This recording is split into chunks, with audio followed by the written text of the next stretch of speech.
അപ്പോൾ ആദ്യത്തെ പ്രസവത്തിൽ ഇവർക്ക് ചെറിയൊരു ഭ്രാന്ത് എന്നുള്ള രീതിയിൽ, അതായത് ഇവരുടെ ഗർഭമാണെന്ന് ഇവർക്ക് ഐഡൻറ്റിഫൈ ചെയ്യാൻ കഴിഞ്ഞില്ലായിരുന്നു. ഈ ഫൗസിയ ഇതൊരു ദൗത്യം പോലെ കൊണ്ട് നടക്കുന്നത് ഞാൻ കാണുന്നുണ്ട് ഈ ദിവസങ്ങളിലൊക്കെ.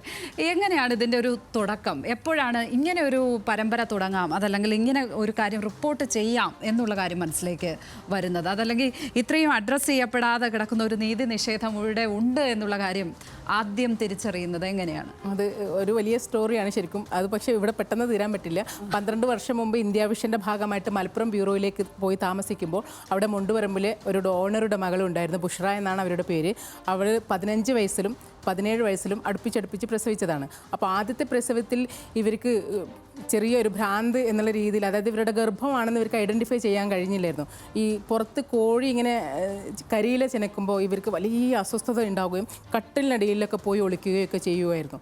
പിന്നീട് രണ്ടാമത്തെ പ്രസവത്തിലും ഇത് ഭീകരമായ രീതിയിൽ ആവർത്തിക്കുകയും ഈ പ്ലാസ്റ്റിക്കിൻ്റെ ശബ്ദം പോലും വലിയ അസ്വസ്ഥത ഉണ്ടാക്കുകയൊക്കെ ചെയ്യുന്ന ഒരു സന്ദർഭം ഉണ്ടായിരുന്നു എന്ന് അവരെന്നോട് പറഞ്ഞിരുന്നു. പക്ഷേ അവർ ആ സമയത്ത് തങ്ങൾമാരുടെ അടുത്തൊക്കെ പോയിട്ടാണ് അതിന് ചികിത്സ എടുത്തത്.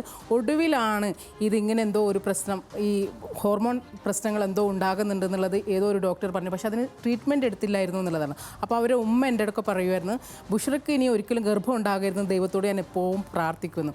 എല്ലാവരും മക്കളുണ്ടാകണേന്ന് പ്രാർത്ഥിക്കുമ്പോൾ മകൾക്ക് മക്കളുണ്ടാകരുതേന്ന് പ്രാർത്ഥിക്കുന്ന അമ്മ. കാരണം അത്രമേൽ വലിയ കഠിനമായ യാതനകളിലൂടെ ഈ മകളെ ഇവർ കൊണ്ടുപോകേണ്ടി വന്നു എന്നുള്ളതാണ്.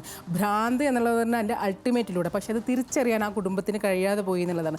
അപ്പോൾ അത് എന്തുകൊണ്ടായിരിക്കും എന്നുള്ളത് പിന്നീട് വന്ന കേസുകളൊക്കെ നമ്മൾ പരിശോധിക്കുമ്പോൾ, ഞാനൊരു കേസും ഇത്തരത്തിൽ റിപ്പോർട്ട് ചെയ്തിട്ടുള്ള ദൈവാധീനം കൊണ്ട് അമ്മ കുഞ്ഞിനെ കൊന്നു എന്നുള്ളത് ഒരിക്കൽ പോലും എൻ്റെ നാക്കുകൊണ്ട് പറയേണ്ടി വന്നില്ല എന്നുള്ളതാണ് എനിക്ക് എൻ്റെ ഏറ്റവും വലിയ സന്തോഷം എന്ന് ഞാനിപ്പോൾ വിചാരിക്കുന്നു. പക്ഷേ ഓരോ കേസും എടുത്ത് സൂക്ഷിച്ചു വെച്ചു, എന്നിട്ട് ഓരോന്നും പഠിച്ചു വെച്ചു.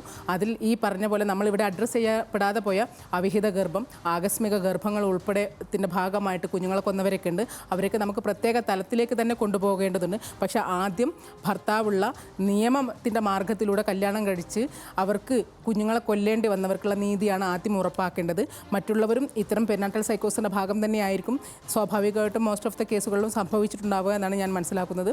അത് പിന്നീട് നമുക്ക് ചിന്തിക്കുകയും പ്രവർത്തിക്കുകയും ചെയ്യേണ്ട വിഷയമാണ്.